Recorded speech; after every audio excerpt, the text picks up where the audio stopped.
Sob as bênçãos de Jesus, iniciamos o Evangelho em Espírito e Verdade, trazendo os ensinos do Cristo de Deus através da imortalidade da alma, da vida futura e da reencarnação, apresentados pela doutrina espírita conforme a codificação de Allan Kardec, sob a orientação do Espírito da Verdade, para o estabelecimento do mundo de regeneração através da vivência do amor e do bem.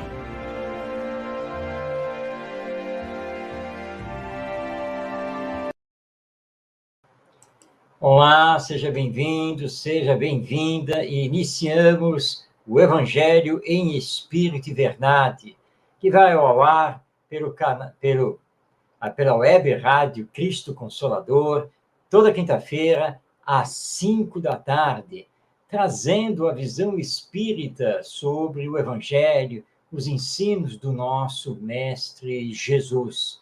O programa se divide em 4 partes. Na primeira, nós estamos estudando o Evangelho segundo o Espiritismo, de Allan Kardec. Na segunda, estamos estudando o livro Parábolas e Ensinos de Jesus, de Kai Wachtel. Na terceira parte, estamos acompanhando o livro Paulo de Tarso e as Cartas do Evangelho, de minha autoria. E na quarta e última parte, nós cedemos a palavra a José Herculano Pires, em seu livro O Evangelho de Jesus em Espírito e Verdade. Tudo isso, então, a partir de agora, estamos no ar ao vivo. Então, você pode participar enviando a sua mensagem. E nós vamos, então, sob as bênçãos do nosso Mestre Jesus, dar início à primeira parte do nosso estudo, dedicado ao Evangelho segundo o Espiritismo, e vamos colocar aqui na tela a apresentação em slides, para que você possa acompanhar. Nós estamos desenvolvendo, no momento, o capítulo 8, Bem-aventurados os puros de coração. Hoje, os itens 8 a 10, que tem por título Verdadeira Pureza e Mãos Não Lavadas. Nós vamos exibir aqui 2 slides. No primeiro, trazendo a passagem evangélica, que é transcrita por Allan Kardec, e no segundo slide, um trecho do texto explicativo que ele nos entrega à luz da doutrina espírita. Vamos, então, conhecer a passagem evangélica. Tá? Então, chegaram a ele uns escribas e fariseus de Jerusalém, dizendo: por que violam os teus discípulos a tradição dos antigos? Pois não lavam as mãos quando comem o pão. E ele, respondendo, lhes disse: e vós também, por que transgredis o mandamento de Deus por vossa tradição? Porque Deus disse: honra teu pai e a tua mãe. Quem amaldiçoar a seu pai ou a sua mãe, morra de morte. Vós outros, porém, dizeis: qualquer que disser a seu pai ou a sua mãe, toda a oferta que faço a Deus te aproveitará a ti, está cumprindo a lei. Pois é certo que o tal não honrará a seu pai ou a sua mãe. Assim é que vós tendes feito vão o mandamento de Deus pela vossa tradição. Muito bem, esta passagem está no Evangelho de Mateus, capítulo 15, versículos 1 a 20.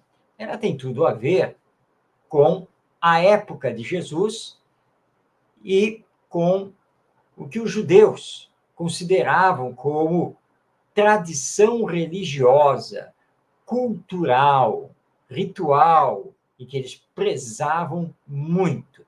Obviamente que nós podemos trazer esse ensino para os dias de hoje. Mas vamos entender, então, o contexto desse diálogo entre Jesus, os escribas e os fariseus lá de Jerusalém. Bom, havia uma tradição na época em que, antes de qualquer refeição, antes de se sentar à mesa, antes de se servir, tinhas que se purificar as mãos, lavar as mãos. Então, o ato de lavar as mãos antes da refeição era considerado um ato sagrado. pelos judeus e, principalmente, pelos fariseus, que controlavam a religião judaica, controlavam a cultura judaica, a administração do povo judaico, enfim. Então, os fariseus chegaram a Jesus fazendo uma indagação, porque tanto Jesus quanto os seus discípulos, segundo os fariseus, violavam essa tradição, porque não lavavam as mãos antes das refeições, antes de comer o pão. Jesus, então, ouvindo essa arguição dos fariseus e dos escribas, vai lá na lei e retruca eles. Mas vocês também transgridem, mas não transgridem apenas a tradição dos antigos.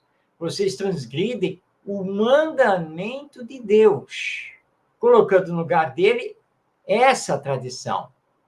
Vou dar um exemplo a vocês. Está lá em Moisés, honra a teu pai e a tua mãe, e quem amaldiçoar a seu pai ou a sua mãe, morra de morte. Mas vocês pregam no Templo de Jerusalém e nas sinagogas, dizendo que o filho pode dizer a seu pai e a sua mãe que a oferta que ele está fazendo lá no templo vai aproveitar também ao pai e à mãe. E, portanto, a lei de honrar ao pai e à sua mãe estará cumprida. Ora, isso não é verdade, tá? Porque essa oferta feita lá no templo, as orações realizadas ali na sinagoga, muitas vezes são da boca para fora, não estão saindo do coração. E o filho poderá continuar a odiar os seus pais e não auxiliá-los. Portanto, vocês trocaram o mandamento de Deus por uma tradição cultural, religiosa, inventada ao longo do tempo por vocês. Na sequência deste diálogo, os discípulos vão conversar com Jesus para perguntar exatamente o que ele quis dizer, e ele diz, olha, o que mata o homem não é o que entra pela sua boca, mas é o que sai. Porque o que sai está no seu coração, e é isso que vocês precisam entender. Não basta seguir uma tradição religiosa, não basta seguir um ritual que foi inventado por alguém e imposto por essa tradição. É preciso se purificar. Só se purifica quem se melhora. Então, esse diálogo de Jesus foi firme ao dizer, então, que o que vale para Deus não são os atos externos. O que vale para Deus é o que está no nosso coração. A partir, então, dessa passagem, Allan Kardec vai fazer o seguinte comentário. Vamos passar a palavra a ele. A finalidade da religião é conduzir o homem a Deus. Mas o homem não chega a Deus enquanto não se fizer perfeito. Toda religião, portanto, que não melhorar o homem, não atinge a sua finalidade. Aquela em que ele pensa poder apoiar-se para fazer o mal é falsa ou foi falseada no seu início. Esse é o resultado a que chegam todas aquelas em que a forma supera o fundo. A crença na eficácia dos símbolos exteriores é nula, quando não impede os assassínios, os adultérios, as espoliações, as calúnias e a prática do mal ao próximo, seja qual for. Ela faz supersticiosos, hipócritas e fanáticos, mas não faz homens de bem. Não é suficiente ter as aparências da pureza. É necessário, antes de tudo, ter a pureza de coração. Allan Kardec, então, fazendo a interpretação desta passagem que está no Evangelho de Mateus, né, essa questão aqui da pureza de coração, vai nos lembrar que toda religião deve conduzir o ser humano a Deus, a sua ligação com o Pai e Criador. Obviamente que essa ligação só poderá se concluir quando atingirmos a perfeição a que somos destinados. Portanto, se a religião não está nos melhorando, ela não está atingindo a sua finalidade. E se ela está trocando os ensinos morais por tradições culturais, por rituais externos, ou essa religião é falsa, ou ela foi falseada pelos seus seguidores ao longo do tempo, ao longo da sua história. E isso nós vamos trazer, então, para o Espiritismo na sua prática. Não basta frequentar o centro espírita. Não basta desenvolver esta ou aquela tarefa no centro espírita. Não basta estudar o Espiritismo, adquirindo conhecimento sobre os seus princípios. É preciso vivenciar. E vivenciando, melhorar-se, purificar-se, para que não façamos do Espiritismo o que em tempos passados fizemos, por exemplo, da religião católica ou da religião protestante, aqui no Brasil conhecida como religião evangélica, em que nós desvirtuamos, falseamos essas religiões, que se perderam em práticas exteriores, se perderam numa teologia cega. E o Espiritismo é uma doutrina racional. O Espiritismo não tem nada a ver com o sobrenatural, não tem nada a ver com a superstição, com o maravilhoso, nada dessas coisas. E não adianta nós batermos no peito para dizer que pertencemos a este ou aquele centro espírita. O nosso compromisso tem que ser com a doutrina espírita e permitindo que a doutrina espírita nos transforme, nos melhores. E como diz Allan Kardec, no final do seu texto, não é suficiente ter as aparências da pureza. É necessário, antes de tudo, ter a pureza de coração. Aparentar ser aquilo que não se é relativamente fácil, mas isso é hipocrisia. Nós temos que ser. Se somos espíritas, temos sempre que estar aptos a fazer o bem, a perdoar as ofensas, a nos preparar espiritualmente, porque sabemos que a vida continua depois da morte. Então é ser o verdadeiro espírita, como, aliás, estuda Allan Kardec também na codificação espírita. Então, Jesus deixou muito claro naquela época e para todos os tempos que o que importa para Deus é a nossa pureza de coração, não os atos exteriores. E o que nos perde perante a eternidade é justamente esquecermos de que aquilo que externamos, aquilo que falamos, está saindo do nosso coração. E isso é muito mais importante. Obviamente que Jesus não quis dizer que nós não temos que nos lavar, que não temos que tomar banho, que não temos que nos preocupar com a higiene e com a saúde. Não. Mas Jesus ressaltou a importância da questão de ordem moral. Estamos preocupados, como os judeus daquela época, em ficar lavando as mãos, mas não nos preocupamos em deixar de sermos hipócritas, caluniadores, etc. Então, para Deus, o que importa é o que sai do nosso coração. Nós vamos continuar esse estudo.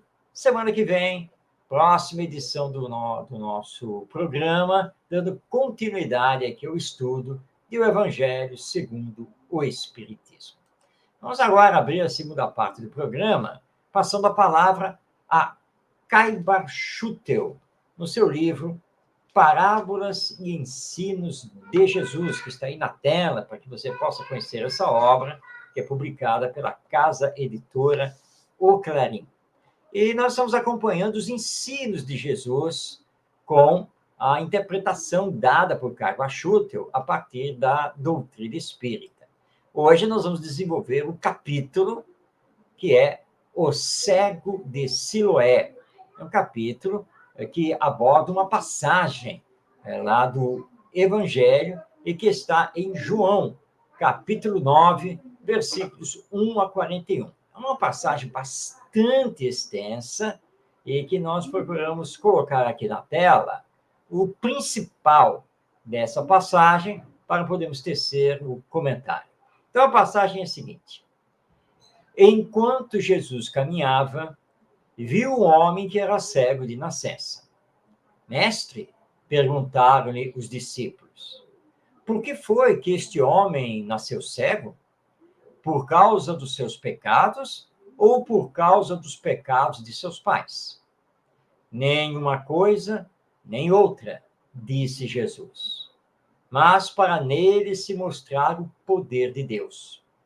Temos todos de fazer as obras daquele que me enviou enquanto é dia. A noite desce e todo o trabalho cessa. Enquanto estiver aqui neste mundo, sou a luz do mundo. Então, cuspiu no chão e, fazendo lama com saliva, espalhou-a sobre os olhos do cego e disse: vai lavar-te ao tanque de Siloé. O homem assim fez, e depois de se lavar, voltou vendo. Então, esta é uma passagem que mostra uma das curas realizadas por Jesus. Mas o que mais nos importa aqui, e é o que Caibar Schutel ressalta no seu texto, não é essa cura e tentarmos explicar como que ela ocorreu. O Espiritismo explica, e remetemos todos ao livro A Gênese, de Allan Kardec. Mas vamos a uma questão que é mais importante, que reúne a questão da imortalidade da alma e a reencarnação. Na época de Jesus, havia o entendimento que os filhos podiam responder pelo que os pais tivessem feito, que Deus castigaria aquela família até a terceira ou mesmo até a quinta geração. Por isso, então, que os discípulos perguntaram: ele nasceu cego por causa dos pecados dele ou por causa dos pecados de seus pais? Bem, então nós temos aqui algumas hipóteses para conversarmos. A primeira, e que Caibar Schutel também nos traz aqui no seu texto, é que a cegueira de nascença, já que esse cego sempre fora cego, ele nasceu cego, então que essa cegueira de nascença foi produzida por causa do pecado dos pais. O Espiritismo não concorda absolutamente com isso. E Jesus foi muito claro na sua explicação: a cada um é dado segundo as suas obras. Jesus não disse que a cada um é dado também segundo as obras dos outros, e no caso dos pais. Não. Cada um assume individualmente as consequências daquilo que faz. E não seria justo um espírito ter que responder por algo que ele não fez, porque quem fez foi o outro. Seria uma injustiça divina, que é inconcebível. Então, isso está descartado. Mas vem, então, a segunda questão, que a cegueira de nascença foi produzida por pecados do próprio cego. Obviamente que esses pecados foram cometidos antes dele nascer, porque ele já nasceu cego. Bom, para que isso possa ter acontecido, a alma ou espírito não pode ter sido criada no ato do nascimento. Porque se ela foi criada no ato do nascimento, é claro que essa alma não tem nenhum pecado. Então, nós temos que entrar aqui na imortalidade da alma. Ou seja, a alma já existia. Mas, mesmo assim, isso não justifica. O pecado veio de onde? Aí temos que entrar com a reencarnação. Sim, o espírito ou alma pode responder na atual existência por aquilo que fez de mal em existência passada. Então, essa explicação só pode ser dada se acreditarmos na imortalidade da alma, na vida que continua depois da morte e na reencarnação, que são todos princípios básicos do Espiritismo. Existe, sim, essa possibilidade. Mas Jesus nos lança a uma terceira questão. Não, ele nem está respondendo pelos pecados ou erros cometidos pelos pais, nem está assumindo as consequências de pecados ou erros que ele cometeu em vida passada. Na verdade, ele nasceu cego porque assim Deus quis, para que a obra divina fosse manifestada. Ou seja, esse cego de nascença da passagem, aqui grafada por João, é um espírito missionário. Ele veio fazer parte da missão de Jesus. E para que todos vissem Jesus curá-lo.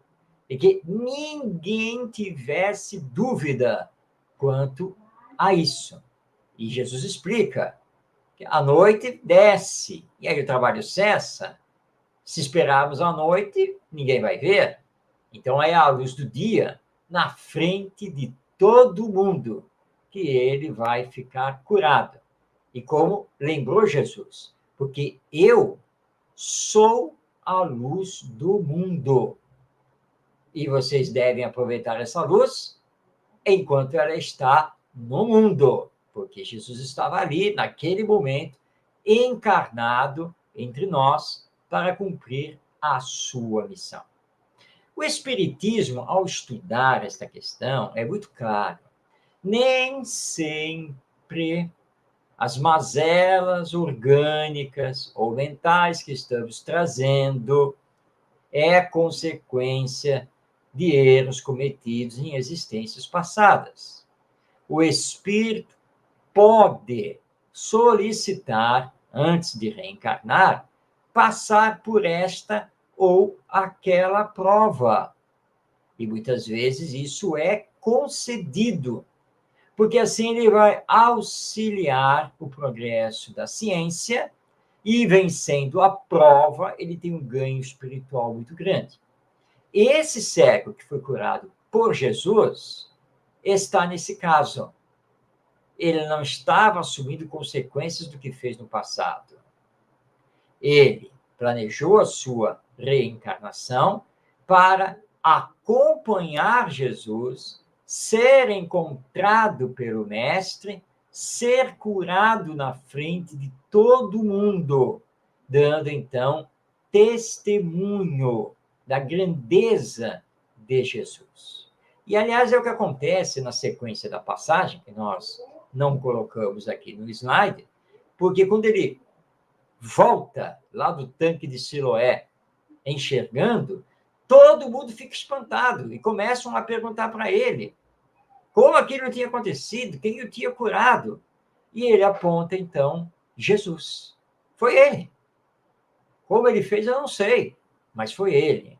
E a multidão corre atrás de Jesus, naturalmente, para pedir a Jesus a cura disso e daquilo. Mas Jesus se retira com os seus discípulos, porque a missão de Jesus aqui na Terra não era fazer curas. Ele as realizava para que a obra divina fosse testemunhada. A missão de Jesus era de ordem moral, trazer os ensinos da lei de amor, corrigir as interpretações falseadas sobre a lei divina. E o Espiritismo, ao resgatar o Evangelho, também mostra isso. O Espiritismo não veio para produzir fenômenos mediúnicos.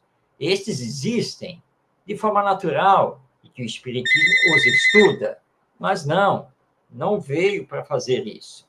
O Espiritismo veio, na verdade, para realizar a transformação moral da humanidade. É para isso que nós estamos aqui encarnados. Não é o fenômeno que nos transforma, mas sim os ensinos morais com a vivência dos mesmos. Assim, então, nós compreendemos o que Jesus quis nos ensinar nesta passagem deste cego de nascença, que veio, então, em missão e que Jesus curou para que todos vissem essa cura e soubessem que ele, Jesus, era, sim, o enviado de Deus, que ele era o Messias, que ele tinha o poder e que Deus queria que esse poder se manifestasse para dar testemunho da nossa transcendalidade, que somos muito mais do que a matéria, porque somos espíritos imortais. E como falamos no início, quanto ao processo de cura propriamente dito desse cego de nascença, remetemos você que está aí nos acompanhando para o livro A Gênese, os milagres e as predições segundo o Espiritismo, de Allan Kardec. Lá no livro A Gênese, você vai estudar e vai ficar sabendo como foi possível a Jesus curar um cego de nascença. A explicação está lá no livro A Gênese. Nós não vamos trazê-la aqui ao programa, porque não é a nossa finalidade entrar por esse campo. Nosso programa tem a finalidade moral acima de tudo. Mas você vai na literatura espírita, especificamente no livro A Gênese, de Allan Kardec, e você vai encontrar a devida explicação, que aí vai entrar pelo campo dos fluidos, do perispírito, do magnetismo, e aí é um estudo fantástico também e que merece a nossa atenção, mas não faz parte aqui dos objetivos do nosso programa. Semana que vem, nós vamos dar continuidade aqui ao estudo, acompanhando o livro Parábolas e Ensinos de Jesus, de Kai Barchutel, e nós vamos ver o tema Vida e Destino. E o Kai Barchutel vai continuar aqui no Evangelho segundo João. Só para relembrar, são 4 evangelhos. O Evangelho segundo Mateus, o Evangelho segundo Marcos, o Evangelho segundo Lucas e o Evangelho segundo João, que Kai Barchutel está realizando o estudo e estamos trazendo aqui para ampliar o nosso conhecimento e o nosso entendimento. Muito bem, vamos então agora abrir a terceira parte do nosso programa, onde estamos acompanhando o livro de nossa autoria, Paulo de Tarso e as Cartas do Evangelho. Como já havíamos anunciado anteriormente, esse livro, que estava disponibilizado apenas e tão somente no formato digital, através da internet, ganhou agora a edição impressa no papel. É o chamado livro físico, que você pode adquirir no endereço que está aí na tela, clubedeautores.com.br. Eu vou tirar aqui um pouco, aqui momentaneamente, a nossa apresentação de slides para mostrar o livro. Olha ele aqui na minha mão. Não é só a capa, não. É a obra impressa. Tá aqui, ó. Paulo de Tarso e as cartas do Evangelho, que você agora pode adquirir no site www.clubedeautores.com.br. Nós estamos acompanhando as cartas escritas por Paulo de Tarso e estamos na última carta. Mas não se preocupe, porque assim que terminar esta última carta, nós temos já todo um estudo programado que vai continuar a acompanhar a vida e a obra de Paulo de Tarso. Nós estamos, então, estudando a carta de Paulo aos Hebreus. Hoje vamos destacar o versículo 24 do capítulo 10. Está aí na tela. Velemos uns pelos outros, para nos estimularmos à caridade e às boas obras. Vamos, então, realizar a interpretação espírita desse versículo, dessa carta que Paulo escreveu aos hebreus ou judeus, porque, na verdade, essa foi uma carta escrita por Paulo de Tarso para que os judeus pudessem conhecer o Evangelho, pudessem conhecer os ensinos de Jesus. Então, é uma carta também importante. E como os ensinos de Jesus e os de Paulo de Tarso são ensinos universais e que não se prendem simplesmente à época em que foram transmitidas, então nós podemos perfeitamente estudá-los aqui agora para o nosso conhecimento. Vamos então à nossa interpretação com a doutrina espírita. Então, Paulo de Tarso nos diz: velemos uns pelos outros para nos estimularmos à caridade e às boas obras. Temos, então, aqui nesse versículo, um veemente apelo pela solidariedade e também pela fraternidade entre os que se reúnem nos núcleos cristãos, entre eles, nós espíritas. Somos todos pessoas comuns, espíritos ainda inferiores, necessitamos de muito trabalho para vencer as más tendências, para deixar desabrochar, desenvolver as virtudes. E isso é motivo pelo qual devemos nos amparar mutuamente, porque dependemos uns dos outros, precisamos uns dos outros. Se não conseguirmos vivenciar o Evangelho entre nós, que somos cristãos, como levaremos o Evangelho para os que não o conhecem, para os não cristãos? Essa pergunta é muito importante.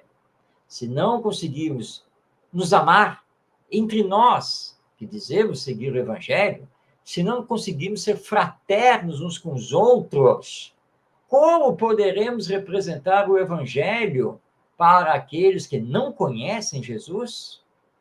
Então, o exemplo é imprescindível, porque as palavras, muitas vezes, podem convencer, mas somente o exemplo tem a força irresistível da transformação. Em todas as igrejas cristãs, e aqui nós temos que colocar, então, a Igreja Católica, as diversas igrejas evangélicas, a Igreja Ortodoxa, todas são igrejas cristãs e o Centro Espírita. A caridade entre os seus membros deve ser uma marca constante. A todos preparando para levar essa mesma caridade para o mundo. Pois o cristão não deve exercer o amor apenas para com aqueles que também lhe amam, pois assim fazem aquelas outras pessoas que sequer conhecem a Jesus. E Jesus foi claro aqui: amai-vos uns aos outros. E mais claro ainda quando ele disse: meus discípulos serão conhecidos por muitos se amarem. Então, os espíritas, que são também cristãos, devem se amar. No ambiente do centro espírita, deve existir a fraternidade e a solidariedade. E isso também nos grupos de estudo online, através da internet.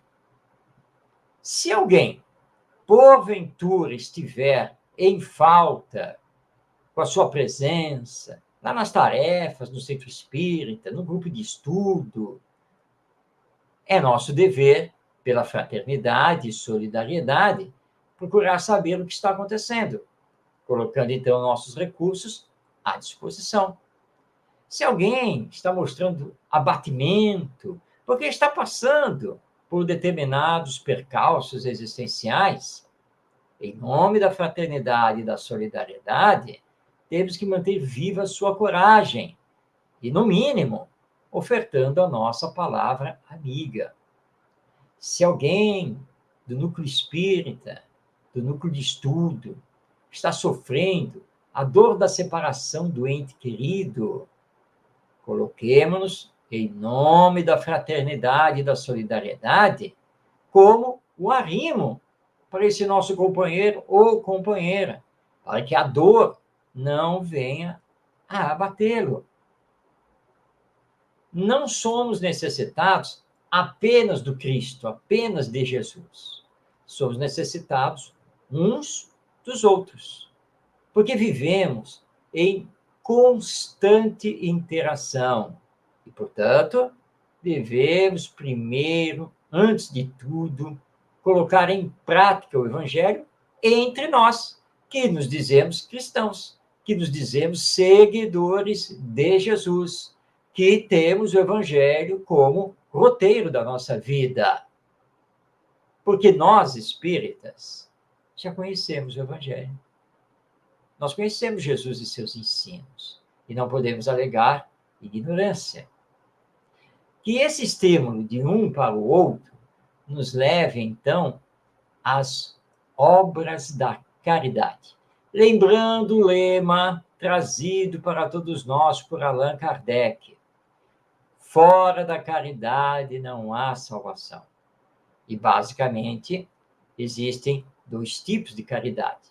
A caridade material, da doação de roupas, de alimentos e assim por diante, e a caridade moral, aquela que dá a boa palavra, que estimula, que orienta, que oferta o ombro amigo. E essa caridade, do ponto de vista moral, é muito importante. E é ela que vai revelar, de fato, a nossa fé. Porque fé sem obras é uma fé incompleta. Então, através desta fala de Paulo de Tarso, nós compreendemos que solidariedade, fraternidade e caridade devem ser as nossas bandeiras. É que devem reunir os corações e superar as diferenças.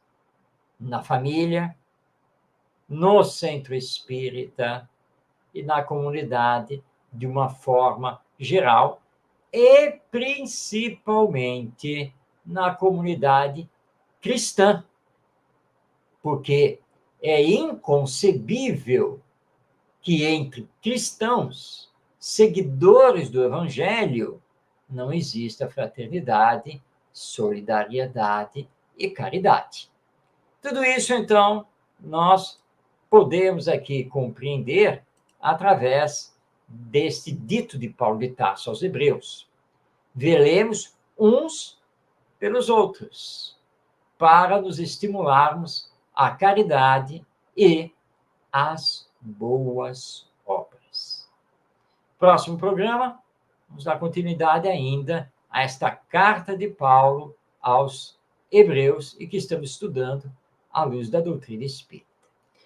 Vamos agora à nossa dica literária espírita. Hoje estamos trazendo um livro muito caro ao nosso coração, que é o livro Fonte Viva, autoria espiritual de Emmanuel, através do médium Chico Xavier.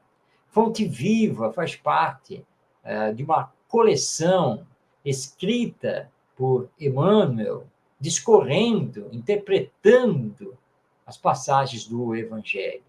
Então, nós temos os livros Caminho, Verdade e Vida, Pão Nosso, Vinha de Luz, Fonte Viva, Ceifa de Luz e Palavras de Vida Eterna.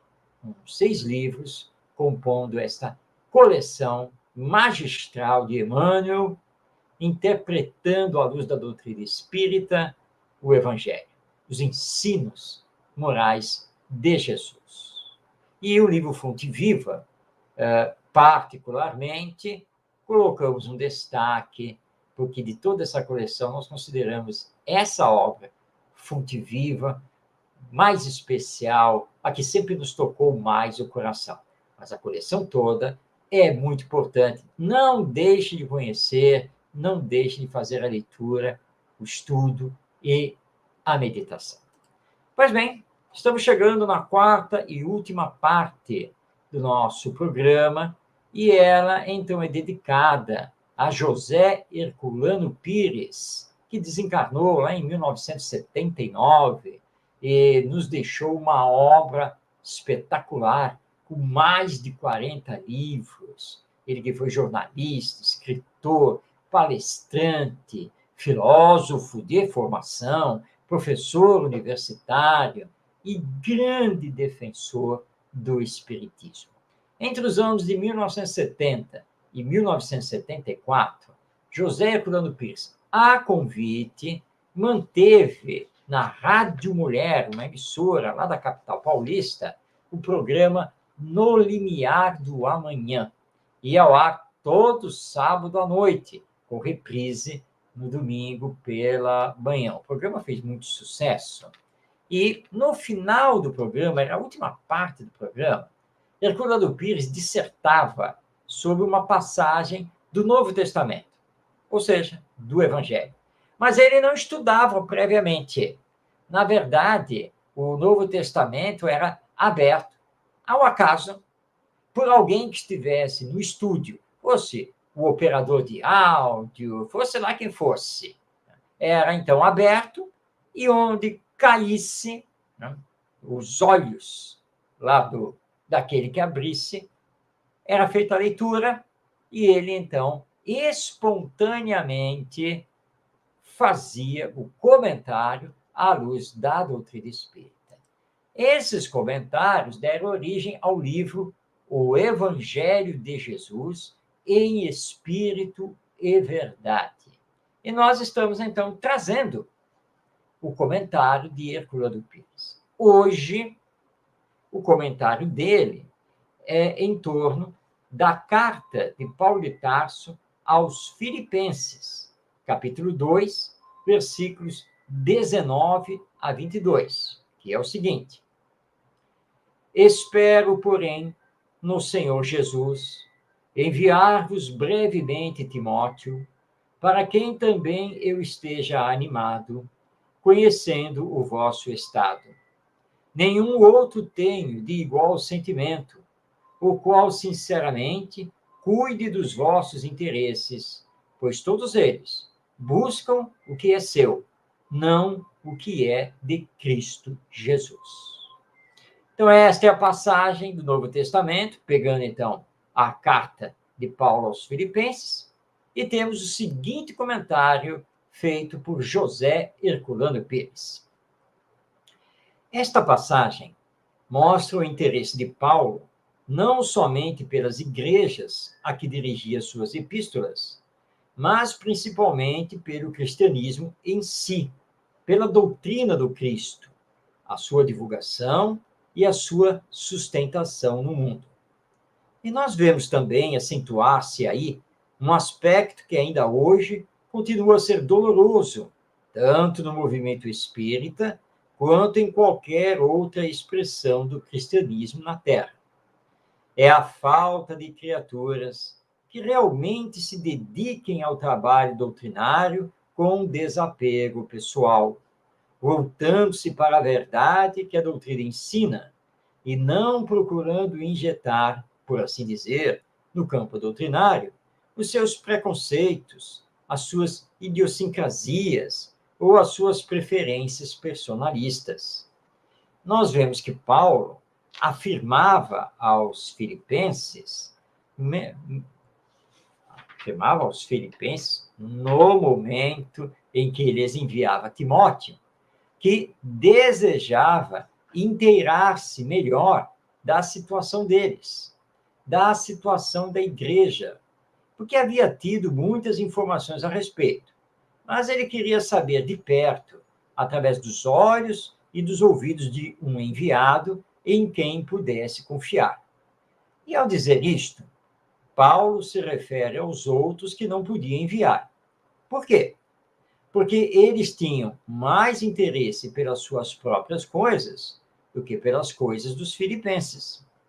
Quer dizer, tinham mais interesse pelos seus problemas pessoais, pelas suas questões particulares, pelas suas posições personalíssimas dentro do movimento cristão, do que pelos problemas que conturbavam ou que perturbavam a igreja de Filipe, e que deviam ser tratados de um ponto de vista superior. Timóteo, como sabemos, era aquele que Paulo considerava seu filho querido, aquele que ele realmente introduziu no cristianismo com todo o ardor da sua fé e procurou dirigi-lo sempre pelo caminho certo da doutrina espiritual, fazendo-o ver no cristianismo não um meio de a pessoa se destacar perante as outras pessoas, de a pessoa se tornar mais evidente no meio em que vive, mas sim um meio de levar ao homem o despertar do espírito, a fim de que ele pudesse também absorver nas lições do cristianismo os elementos necessários para a compreensão da vida maior, que é a vida após a morte. A dificuldade que Paulo encontrava no lidar com outras pessoas fazia com que ele distinguisse Timóteo com estes elogios feitos nas suas epístolas e também com uma posição especial que ele assumia diante do discípulo, considerando-o como um verdadeiro filho do coração. Porque Timóteo tinha o espírito e a vocação do evangelho. Ele se dedicava realmente ao ensino do Cristo, procurando levar às almas a iluminação necessária dentro daquilo que ele havia recebido de Paulo. E Paulo, como nós sabemos, recebeu o evangelho diretamente do Cristo. Paulo é o apóstolo que não foi apóstolo, aquele que veio por último, aquele que, como ele mesmo diz, era um apóstolo que podia se considerar abortivo. Na sua humildade, ele chegava a ter esta expressão, mas, na verdade, este último apóstolo foi o chamado para trazer ao cristianismo a seiva da verdadeira palavra e do verdadeiro ensino de Jesus. Mais uma vez se confirmou aquilo que o próprio Cristo disse: os últimos serão os primeiros. O último dos apóstolos se tornou o primeiro, porque foi ele que deu ao cristianismo a orientação segura que ele mesmo havia recebido na estrada de Damasco, quando teve a felicidade de encontrar-se espiritualmente com o Cristo e receber dele a bênção necessária para desviá-lo dos erros em que incidiam no campo do judaísmo, da fé puramente judaica. Essa posição de Paulo diante do cristianismo era seguida, portanto, por Timóteo, com verdadeiro ardor cristão.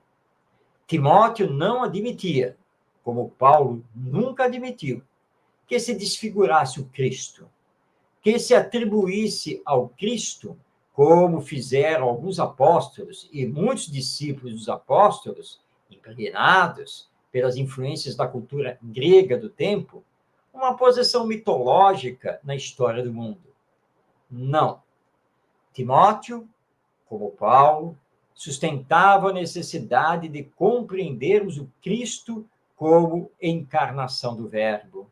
E neste ponto, eles seriam mais tarde secundados pelo Evangelho de João, pois João, como sabemos, foi dos apóstolos do Cristo o que mais firmemente sustentou a posição natural de Jesus como um homem, um espírito encarnado, o Verbo que se fez carne para trazer aos homens a mensagem espiritual necessária à sua redenção.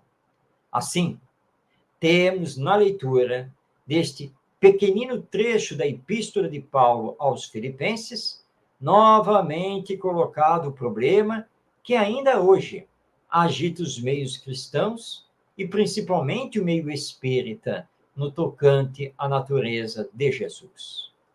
E vemos que a atitude de Paulo nesse terreno já era de ter cuidado, o máximo cuidado com as próprias pessoas que ele podia enviar às igrejas, a fim de que não levassem para lá confusão, em vez de levar o esclarecimento, a fim de que não fossem semear o joio em lugar do trigo. O mesmo cuidado precisamos ter hoje no movimento espírita.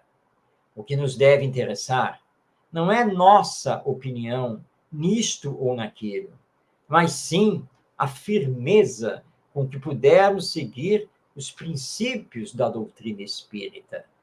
E esses princípios estão firmados, como nós sabemos, na codificação de Allan Kardec. E estes princípios, por sua vez, têm a sua base mais profunda, as suas raízes mais penetrantes nos próprios evangelhos de Jesus. Esta, então, é a palavra de José Herculano Pires, fazendo a interpretação espírita de uma passagem da epístola ou carta de Paulo de Tarso aos Filipenses. Bem, estamos chegando ao final do programa O Evangelho em Espírito e Verdade. Mas nós estamos aqui recebendo a mensagem do nosso querido Tonheca, nosso Antônio Barbosa Nunes, que é lá de Leopoldina, Minas Gerais. Boa tarde, amigo. Cheguei tarde, mas há tempo de lhe mandar um abraço. Muito obrigado, meu querido amigo. Um grande abraço a você, também a sua esposa, a nossa querida Cida, aos seus filhos e a todos que realizam o Centro Educacional Conhecer, lá de Leopoldina, Minas Gerais. Pois bem, chegamos então ao final do nosso programa, deixando aqui o convite para que você esteja conosco toda quinta-feira, às 5 da tarde. Mas se não lhe for possível, você pode depois assistir o nosso programa em qualquer dia ou horário. Basta você acessar no YouTube o canal da Web Rádio Cristo Consolador. Todas as edições do programa, os vídeos estão lá. Ou então, também no YouTube, o canal Orientação Espírita. Um grande abraço a você, paz na sua vida, que Jesus nos abençoe e até nosso próximo encontro.